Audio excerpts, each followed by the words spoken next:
Provincial Health Officer here in British Columbia, and I'm grateful to be here today on the traditional homelands and waters of the Lekwungen-speaking peoples, currently the Songhees and Esquimalt First Nations here in what we call Victoria. Today I'm here to provide an update on the young person in BC who was infected with H5N1 avian influenza, and to give you the results of our extensive public health investigation that we've conducted over the last few weeks. So this is a follow-up from the briefing 2 weeks ago, just after our laboratory surveillance had identified our first case of H5N1 locally acquired in British Columbia.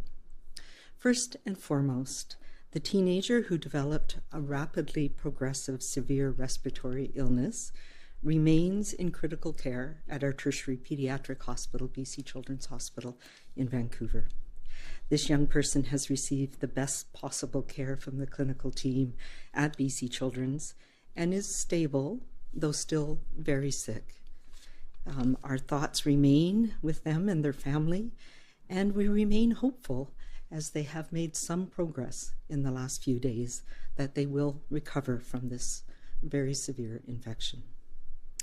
At the last briefing, I outlined the steps in our public health investigation.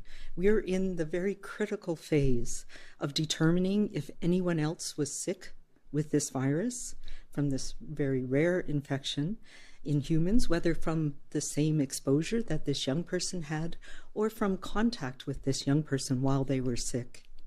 So contact tracing, as we call it, identified initially around 60 healthcare workers who may have had some exposure to the young person during the times they were in hospital and several hospitals. And at the end of the day, there were 34 healthcare workers who had some exposure during the time that this person was sick. All of those healthcare workers have now been through what we call a 10-day incubation period. They were monitored, tested if they had any symptoms, and all of those results have come back negative. In addition, there were 16 close family and friends that had been around this young person during the time when they were infectious, and all of those people have been followed up, offered prophylaxis, and have had daily follow-up with public health. In addition, we have done an extensive investigation. I'll give you some more details, but the overall numbers, there were over 25 animals, birds, rodents, dogs, cats, reptiles that were investigated and tested, and we did 10 different environmental samples from different areas around the home and other places, including water, sediment, and wastewater. All of the people and pets and animal owners were contacted individually. Their risk was assessed, and they were offered prophylaxis and testing as needed, and followed up individually for 10 days after each potential exposure. As I mentioned, all of the human contacts have completed 10 days, and we have identified no additional cases of H5N1. We are ongoing in monitoring of the close family members who continue to spend time with their young person in hospital. Multiple tests were done in many different species of animals, including one potential source of the exposure to this young person, which was a pet dog, which was sick at the time of the onset of illness of this child. And I want to express my appreciation to the Chief Veterinary Officer, Dr. Teresa Burns, and her Animal Health Center team. This dog was thoroughly investigated with every test possible, and we consulted with colleagues across Canada and the US. There have been only 2 known cases of canine H5 in the world, and so there is a lot we don't yet know about how this virus might present in a dog. Having said that, all of the additional testing that was done, including samples from many different parts of this dog, all of them have been negative for H5 influenza. The investigation of this dog led to additional follow-up at a vet clinic where the dog was assessed, and at the home where the dog had been prior to being adopted by the family of the teen. All of the humans and other animals in these places have also tested negative for H5. So many hours of detailed investigative work by primarily our Fraser Health public health team has, and I can't stress enough how important and thorough this work has been over the last 2 weeks. And it has taken a lot of our time over every day in the last few weeks. It also included site visits to the home environment in the area around the home and the school. And I have to reiterate that there was no exposure once this teen had symptoms to anybody at their school, but we needed to look back and see if there was an exposure, a common exposure that might have happened while they were at school prior to getting sick themselves. And we have not identified either a common exposure or anyone else who has symptoms in the school environment. As I mentioned, there were a number of environmental samples taken of water, sediment, and wastewater, and these have also all been negative for H5. Part of our investigation involves advanced laboratory testing, and when we talked 2 weeks ago, we had just initiated that process, and we have the ability at the BC CDC Public Health Laboratory to do the H5 testing, and then that was confirmed at the National Microbiology Laboratory in Winnipeg. And the Public Health Lab team also were able to identify what genotype of the H5N1 the young person was infected with. So we were able to do what's called whole genome sequencing, and some people will remember from our briefings around COVID that this was an important tool that allowed us to understand where different strains of the SARS-CoV-2 virus were coming from and how they were being transmitted between people. So this same technology has been developed at the BC CDC Public Health Lab, and we were able to determine that this virus was a clade B 2.2.3.4.4b, which sounds kind of technical, which it is, and also that it was a genotype D1.1. And this is important. This is important because this clade and genotype is the same one that has been detected in wild birds here in British Columbia through our surveillance partnership, our One Health approach with the Animal Health Centre, and also in the many poultry outbreaks that we're experiencing here in premises across particularly the Lower Mainland. And there are now up to 54 premises, and mostly in the Fraser Valley, that has been devastating the poultry industry. What we can tell from this clade and genotype that it is not related to the dairy cattle in the US, which has a different genotype. It's B1.13. We wanted to have additional information to help us understand what this virus in this young person was most closely related to. So we have a unique group of scientists at the BC CDC Public Health Lab that allowed us to plot the virus in this teen on what's called a phylogenetic tree to see which genome it most closely was related to. And the closest match was one taken from a virus found in wild birds in the Fraser Valley, particularly 2 geese that were detected in wildlife that were tested earlier in October. So that tells us a lot. It helps us understand where the potential exposures might be. And it wasn't a direct match, so that tells us as well that there may have been an intermediary, either another bird or an animal, between the geese that were detected and this young person. But very importantly, it also tells us that this genotype was quite different from what is causing the devastating outbreaks in the poultry industry.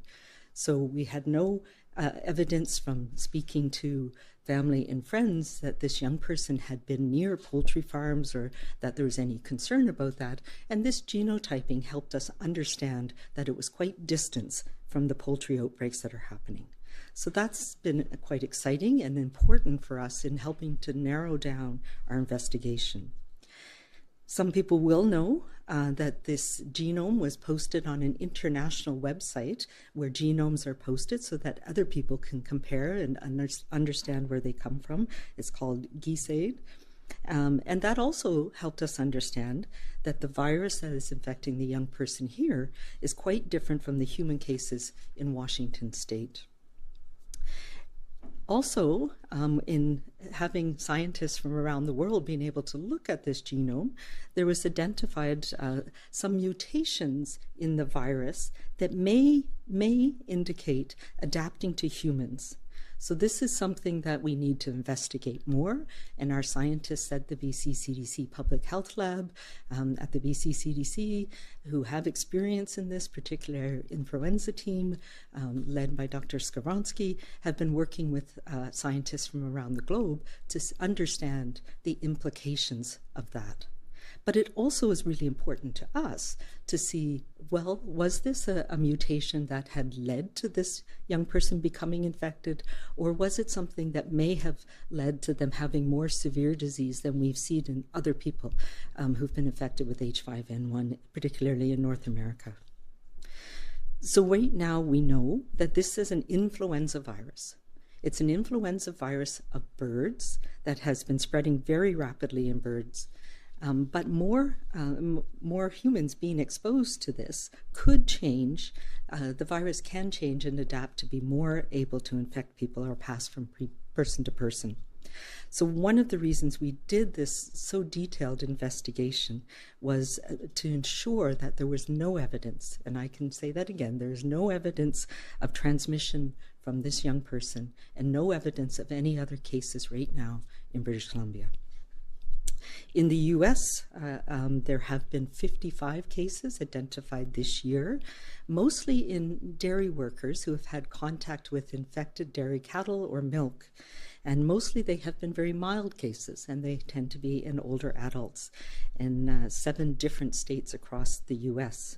You may also know that very recently there was a child in California who was identified with H5N1 for whom we don't yet know what their exposure was. Also, very importantly, in the US, they detected just this week positive samples of H5N1 virus in raw milk, so unpasteurized milk that was being sold. And so it is a warning to us all that this virus can cause quite severe illnesses and can be found in places that we may not have thought of in the past. I will note we have not found H5N1 in dairy cattle in Canada or in milk samples in Canada, and the Canadian Food Inspection Agency has a sampling program across the country that has been looking for that. So where does this leave us now? As I indicated at the start, the young person who's infected is still in critical care, so we are not able to talk to them directly about where the exposure might have happened. Their family and friends have been incredibly generous with their time and, of course, anxious themselves to try to understand how this happened. But as I also mentioned the first time we talked a couple of weeks ago, in the absence of being able to talk directly to this teen, we may not ever know for certain exactly where they were exposed and where it came from.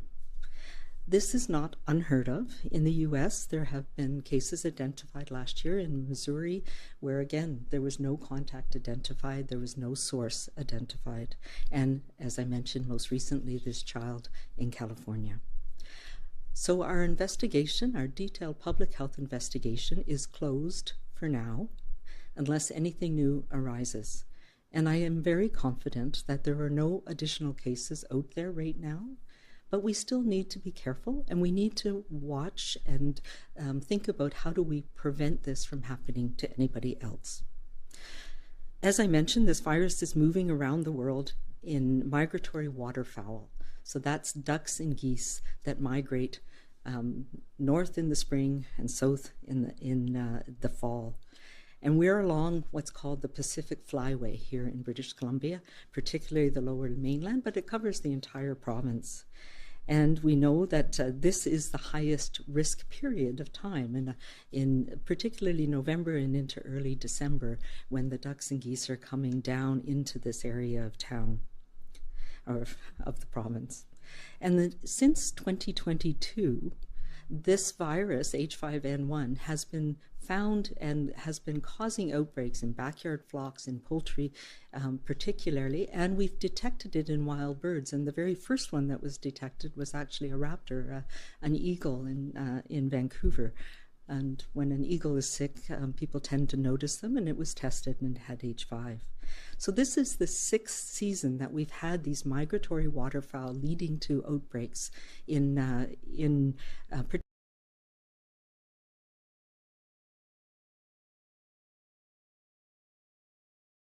that there is a lot of this virus in ponds and marsh areas where these birds live for the season. So that's important for us to recognize as well. So what can we do? Critically, it is especially this time of year, avoid sick animals and birds, and you can report wild birds. We have numbers, and it's on all of the information that I can provide to you. But we also want to make sure we keep pets away from birds, but also from ponds and areas that they might want to go into right now, because we know that ponds that have ducks and geese in them right now can have virus in the water that lasts for some time because of the droppings and the feces from the birds. Don't handle ducks or geese or poultry at this point in time in places like petting zoos during these high-risk periods. And I understand that ducks and geese don't like to be handled anyway, but we do know that it's some of these farm visits where chickens are handled by young people. This is not the time to do that, because we know there's a risk from these migratory birds. If an area with bird droppings, if you're in an area with bird droppings, or if you're handling pets that have been outside, ensuring that you wash your hands frequently after touching pets or any of the areas. Other things that are important for us to do: get the updated influenza vaccine. This year, the vaccine has H5N2 and H5N1 in it. And those are human influenza viruses that we're seeing circulate. We're starting to see a little bit of an uptick of influenza causing illness now. And as we head into the holiday period, we expect we'll see more.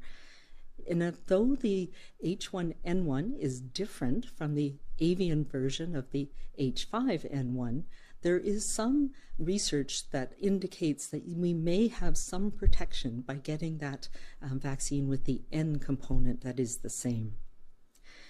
We also want to get our updated COVID vaccines and make sure that we're doing the healthy habits that keep us all safe. Things like washing our hands, covering our mouth when we cough, staying away from others when we're sick.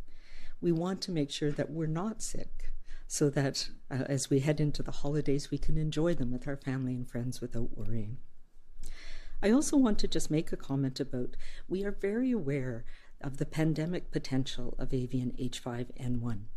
The more humans that are exposed to this virus, and the more other animals, particularly other mammals, and we worry a lot about pigs, as I mentioned last time, there's an increased risk that the virus might change and become more easily transmitted from person to person, or that somebody can be infected with both of the viruses at the same time. So far, this H5N1 virus, the avian flu virus, does not seem to transmit to people very well. And we know that because we've had, as I mentioned, over 54 now outbreaks in poultry farms where their poultry workers and the people who are euthanizing the birds that are infected have been exposed to high doses, and they do wear personal protective equipment, but we have not seen any infections here in British Columbia this year. And a very small number, despite large numbers of people being exposed in the United States to birds and also to dairy cows. So those are things that are reassuring. And this virus has, as I mentioned, been around for several years now. But this case reminds us that there is always that risk, and we need to be vigilant for that, and we need to take those measures that protect us individually and as a community. And from my perspective in public health, we will maintain our important and robust surveillance that picked up this case in the first place, and ensure that we have both our wastewater surveillance and the surveillance that we have in healthcare settings to be able to detect these early. I also want to talk about our partnership with our animal health colleagues and the wild animal vets that we work closely with to monitor what's happening in species other than humans across this province.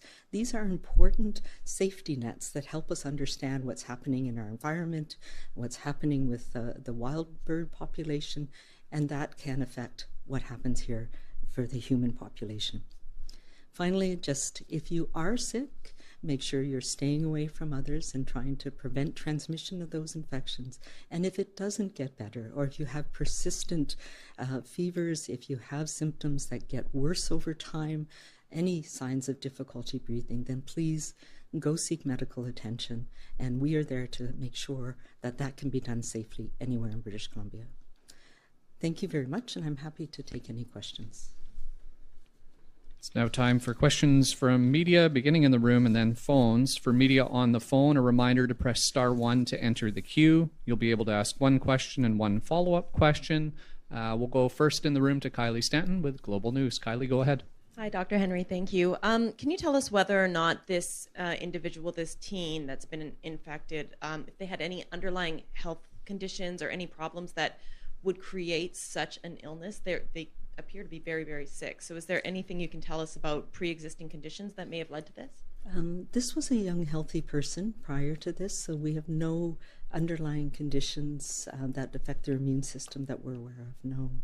So it is a warning sign to us, and if we look at there's about 900 cases globally of H5N1, and we do see that younger people tend to have more severe illness, and it may be that as we get older we have some exposure to different influenza viruses with particularly the N1 part that might give us some protection from that severe illness. So that's one of it. The other thing is, and the scientists who know way more about this than I do are looking at the genome.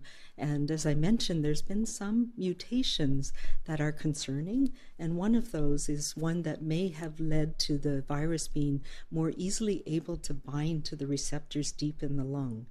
And that means they're more likely to have more severe illness. So those are the questions that are still unanswered, but certainly give us an idea of why this person has more severe illness than we've seen in others. And follow up, you mentioned a case in California, a child as well, that with the virus apparently adapting and mutating. What are the concerns around that in terms of, seeing more cases coming up here? You mentioned the word pandemic, which might be a bit triggering for some people. So can you Myself included. Can you speak to that a little bit in terms of the adaptation you're seeing and the concerns about, these cases popping up in such close proximity to BC? Yeah, and this is if we think about the wild birds and the amount of virus that's in wild birds, the fact that we've seen a single case acquired in Canada over the last number of years tells us it's a rare event. And that's reassuring. And my job was to make sure that there was no other cases out there when this rare event popped up on our surveillance system. So they're going through the same thing in the US. So again, we haven't seen the whole genome sequence yet, so we don't know if there's a reason or what it's related to, whether it's closer to poultry or to dairy cattle, for example. But as I understand it from colleagues in the US, there's no known exposure yet, similar to what we see. So again, another rare event, and the important thing will be seeing if there's any transmission around that event. So even if there was this mutation in the virus in the young person here, right now that would have died off because we have not seen any other transmission. So that's reassuring. But it just reminds us in the back of our mind that the influenza virus can change quite rapidly. And so we need to be on our guard. We need to have robust surveillance to be able to detect these things early, and our public health teams to be able to find and manage and control it before it could potentially get out of hand. Okay, we'll go to the phones next. First to Yvette Brend with CBC. Yvette, go ahead. Yes, I'm really curious, as a parent, I know a lot of people will be wondering, is it potentially possible that this teen came into contact with just, say, goose poop or something, or perhaps the dog did and the test just didn't show up in the dog because of the time lag between when the teen presented? I mean, is there a possibility that this could be as simple as that? Yes and no. So we investigated the dog in a lot of detail, including exactly where it had been, and if it had ever been outside in an area where there might be exposure. Our consensus, though it's very challenging, is that there's no indication that this dog had H5N1. Yes, we know that most exposures to things like avian influenza can come from handling sick birds or from handling the feces and the droppings, particularly if they're in water and brackish areas. We detect it there.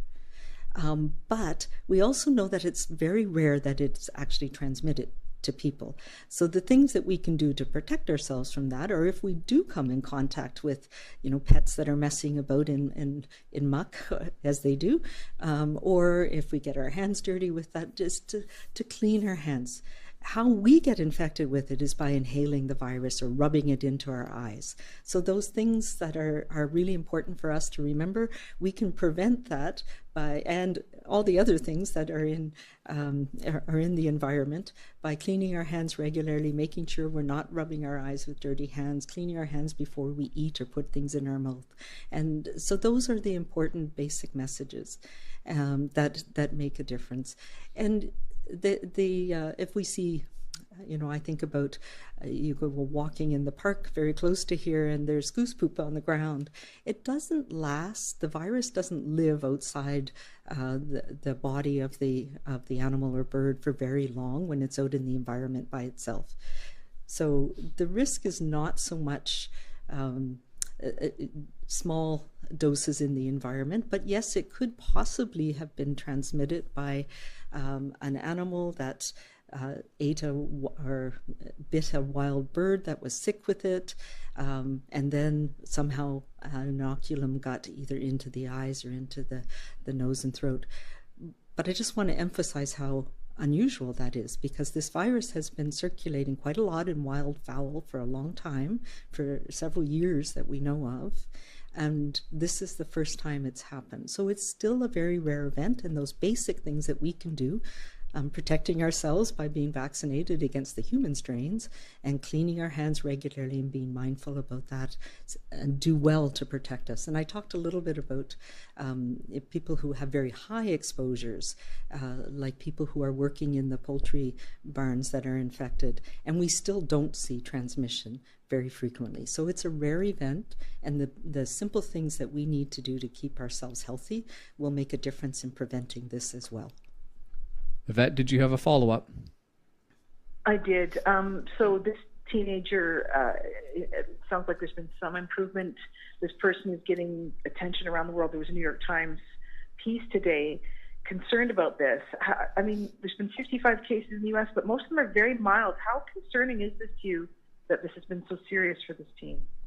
Yeah, obviously it's concerning, but if we look at, as I mentioned, in Southeast Asia, Indonesia, Vietnam, other places where this virus is circulating, the case fatality rate in children can be as high as 50%. So they do get severe illness.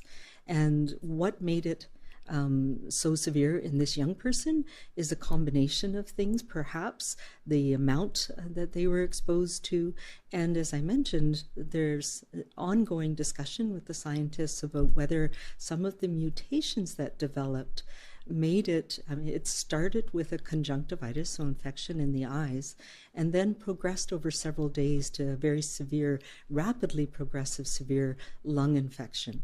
So could the virus have changed in their body even to be able to bind to those receptors deep in the lung and cause that more severe illness?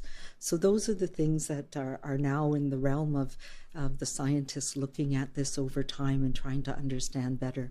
But obviously it's concerning anytime, particularly a young person has a severe illness like this. The next question goes to Michelle Bernaro with CTV News. Michelle, please go ahead. Hi there. Thanks for taking my question. Sorry, I'm just trying to get clarification, firstly, on what Dr. Henry was just saying. When you were referring to this starting in the eyes and then moving, are you talking about this, the case in BC, or are you talking about another case? No, the case in BC, their initial symptoms was conjunctivitis. Okay, thank you. And I know you've touched on this, but you've talked about how many farms are now infected right now.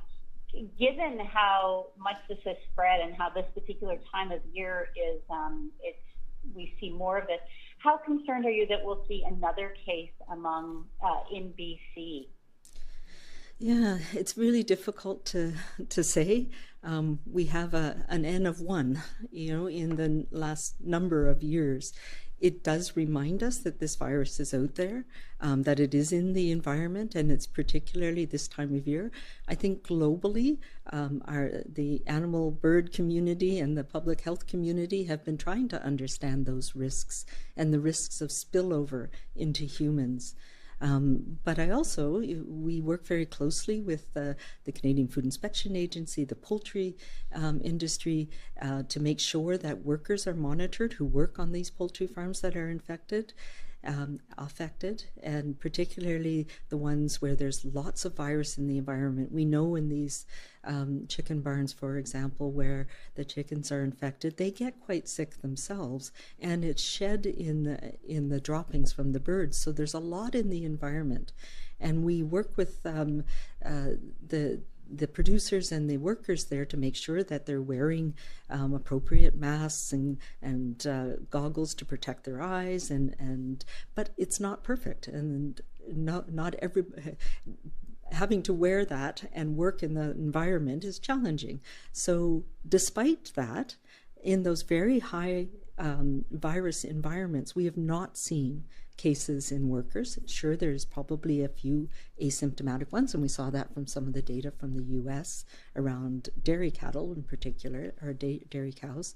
So right now, this virus does not seem to spill over into humans very easily. That's the good news. But yes, we need to continue to monitor to make sure that we're catching every case that potentially happens, and that we're able to assess the risk and ensure that the virus isn't changing. Next question goes to Wolf Deppner with Black Press. Wolf, please go ahead. Yes, thank you for taking my question. Dr. Henry, you said earlier that the detailed public health investigation has closed, but you also acknowledged that you haven't had a chance yet to speak to the teenager. In light of those two facts, how appropriate is it to close the investigation right now if you haven't had talk to the key figure in all of this? Right. So what I said was that the investigation is closed for now. There's no further leads, and we've been extensively looking for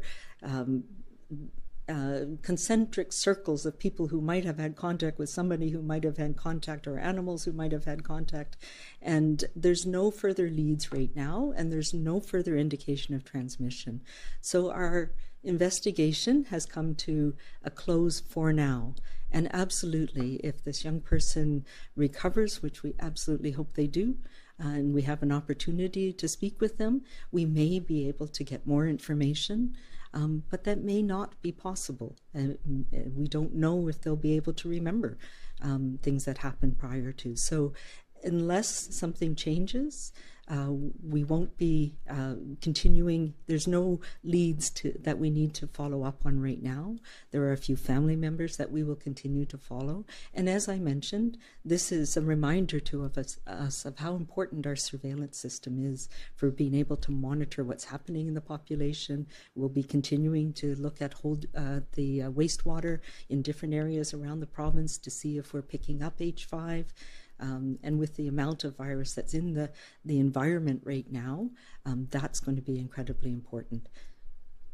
Wolf, did you have a follow-up? Yes, I do, and thank you for that clarification about the timing. I appreciate it.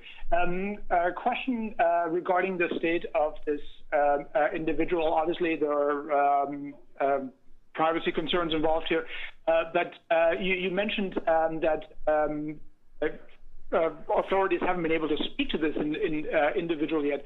So can you give the public sort of a sense of this person's overall condition? Could you also comment on this person's ability to recover, and what, if any, long-term consequences, health consequences might this person experience from the situation? Thank you. Yeah, many of those are unknown.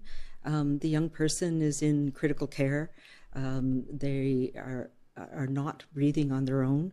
So the information that we have comes from their family who've been with them, and from the care team that have been providing care to this young person. So there were some positive signs, as I mentioned, over the last few days, and we remain very hopeful. We're sending all of our thoughts to this young person and their family, and we hope that they'll be young people. Teenagers are very resilient, and they can recover from these types of very severe infections way more than older people. But there's a lot we don't yet know, and the clinical care team doesn't know yet either. So that is unfortunately an unknown for us right now. The next question goes to Alana Smith with the Globe and Mail. Alana, please go ahead.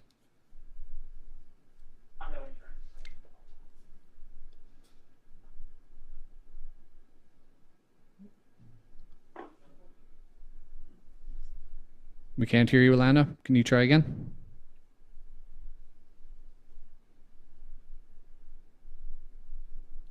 Can you hear me now? Yep. Go ahead, please, Alana. Oh, thank you. Sorry about that. I was just asking, so there's a retired virologist, Henry Neiman, and he speculated that there may be a second avian flu case in BC linked to another mutation, H275Y. Just wondering if you have any information about this, or if you're investigating possible cases related to that mutation. Yes, I think he's got one thing wrong. It's not a human. That was this mutation was identified in a bird, and yes, we have ongoing work with our animal health colleagues around identifying where that came from, who's been in contact, which premises are affected, and whether there has been any further onward transmission of that. So far, there's no humans involved that I'm aware of. Alana, did you have a follow-up? Sure. I just wanted to ask a little bit more. I know you had spoken earlier about the possibility that, or there's this risk, right, that it could become a pandemic. I'm wondering, are there any sort of preventative work that BC is doing specifically because of this case of the BC teenage to ensure, that it doesn't get to that there aren't more cases here in BC? Yeah, so I talked a lot about our surveillance that we have in place. And so for this investigation, we did very detailed investigation and went beyond just the contacts of the individual. We went to people who might have been contacts of a contact, which is not usually an issue. But because this is such a rare event, we wanted to ensure that there was nothing out there like other people who might have had a common exposure, and there is no indication of that. So the laboratory testing is very helpful in that regard. We haven't seen anything that would indicate there's any other cases of H5N1 in BC right now. But what we do need to do is monitor this. And I mentioned last time that one of the things that we were concerned about was the identification of H5N1 in a pig in Oregon.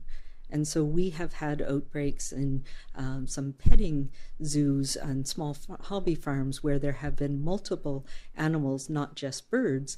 And so, yes, we were very cautious about that and work closely with, again, our animal health colleagues about testing other mammals. And we have found it in some other mammals. So we did very broad testing of any animal that was in the radius of both the pets in the family home or that this person might have been in contact with or their family in contact with.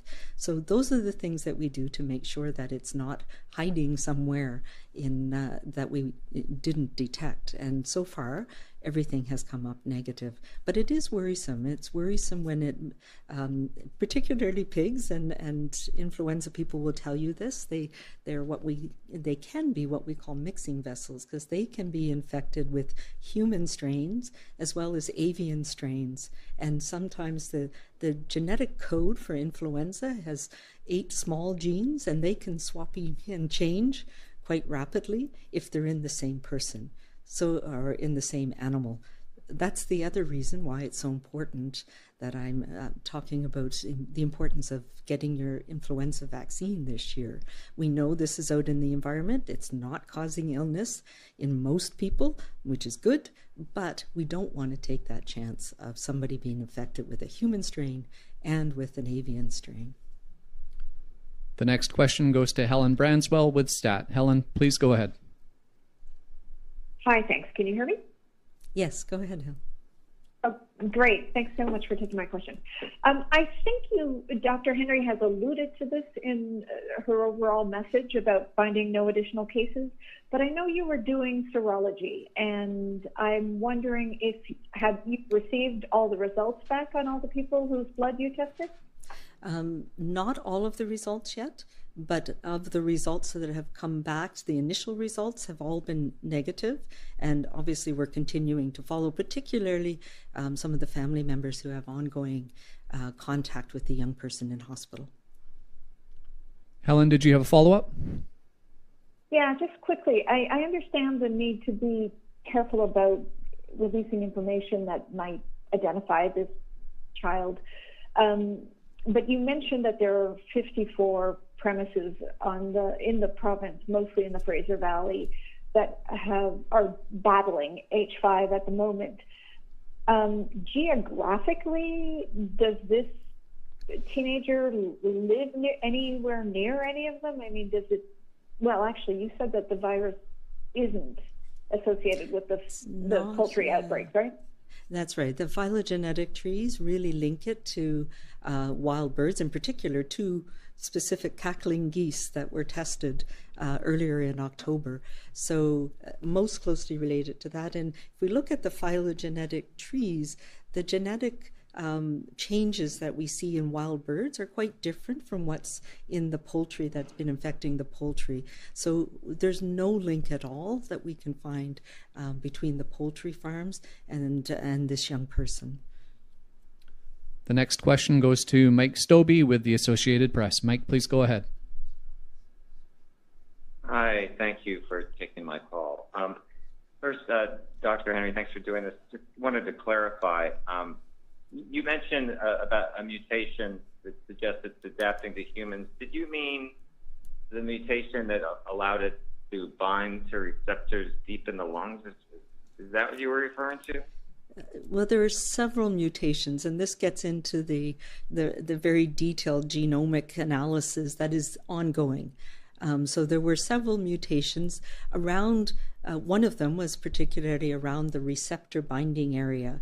And in previous influenza strains that have adapted to become more easily spread to humans. And we think of H5N1 and the 1918 pandemic. That's been an area that has led to adaptation to be able to spread more rapidly between people.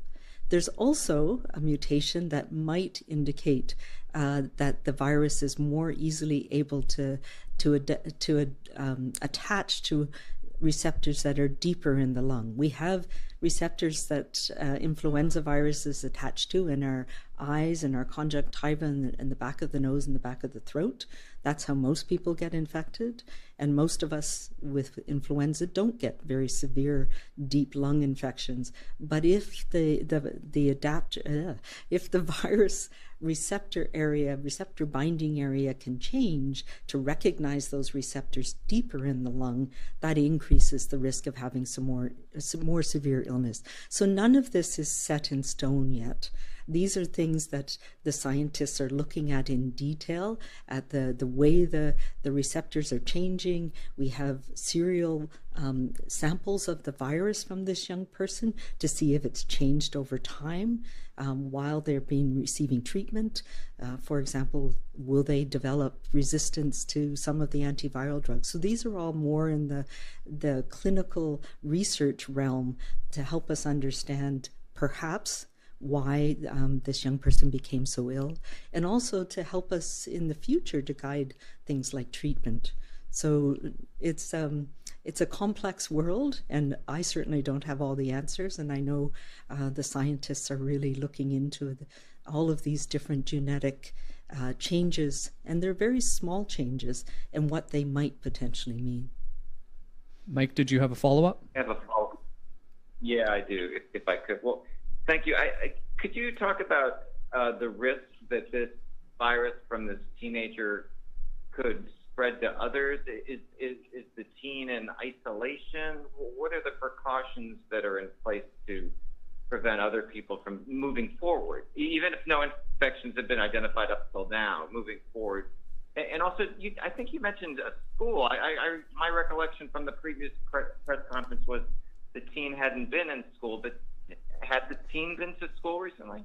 Thank you. Okay, so the second question first. And I thought I made that clear, but I will again. The teen was not in school during the period they were infectious to others.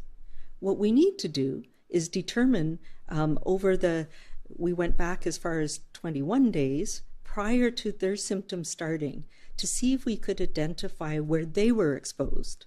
So what was the source of their infection? So inevitably, we needed to look at the school. Were there anybody else in the school? Were there any other things that they might have done around the school that would have indicated a source of infection? So all of that has not given us any ideas about where they might have been infected, and we've not identified anybody else who might have been exposed to a common source, for example. So that's the school, and you're absolutely right. There was no exposures from that, the young person, the teen, in the school when they were infectious to others. And this illness progresses over time. So yes, we are continuing to follow the healthcare workers and the family that have had ongoing exposure, but this person is in airborne isolation in the hospital. So there's very limited number of people, and they wear personal protective equipment and are being followed up and tested regularly.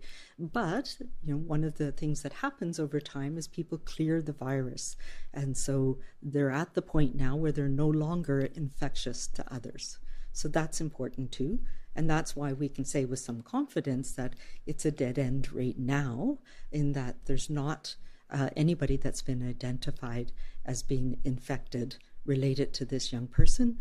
Some of the family members and the healthcare workers are still within that 10-day incubation period, but we're continuing to monitor them, and they're wearing personal protective equipment and taking precautions as well to ensure they don't get infected. The last question goes to Michelle Gamage with the Tyee. Michelle, please go ahead. Yeah, so I heard you mention cackling geese. I'm wondering if you could just clarify, when we say that this virus didn't come from chickens, but it came from a goose, are we talking about Canada geese? Are we talking about snow geese? Are we talking about cackling geese? Do we know? Yeah, so I didn't say it came from. The thing about genetics and the whole genome sequencing is we only know from the birds, in this case, that have been tested. And we know there's also been cows that have been tested. There's been skunks and foxes and a few others, wild animals. And we put it all on a tree, and we try and look at, which ones are they most similar to. So it's not the same, but it's closest to a pair of cackling geese. And I'm sorry, but I don't know all the nuances between different geese species, but that were found dead and were tested in the Lower Mainland in early October. So it's not exactly the same. So we don't know that it came directly from them, but it gives us a sense that it was closely related to the wild birds, not to the poultry farms, because we sequence the virus in the poultry farms, and they have genetic differences that make them, we call it like a family tree. So they're more distant cousins as opposed to maybe first cousins. So the whole genome sequence of this young person was closer to the wild birds, and particularly these geese that were found in the Lower Mainland in October. Michelle, did you have a follow-up? Yeah, just wondering if you could weigh in on like best practices, or if you have a dog that does maybe get off leash and runs off and eats some goose poop or jumps in a pond. Dogs sometimes get away and do that. Is the best way to kind of approach, I don't know if I want to call it decontamination, but like, should you just make sure to shampoo your dog, wash your hands, or do you need to be taking care to like wear a mask or when you're doing that? I think you said it just there, the usual things that you would do, but ensuring that, kids probably aren't around them, that you clean them up and that you're careful about it, that you wash your hands. And we say this all the time too, making sure you wash your hands when you feed pets or when you're petting them. And if the dog, in this case, gets sick, to take them to the vet, to keep children away from them if they're sick, to have them assessed. So dogs, we don't know a lot about influenza in dogs. We know about influenza in cats a little bit, but they can get sick with other things from eating feces and being in ponds and things like that too. So making sure that you keep children away from them if they're sick, cleaning hands regularly, and cleaning them off when you come in from being out in the mud. Thanks everyone for your interest, and that concludes our press conference for today. Have a great day. Thank you very much.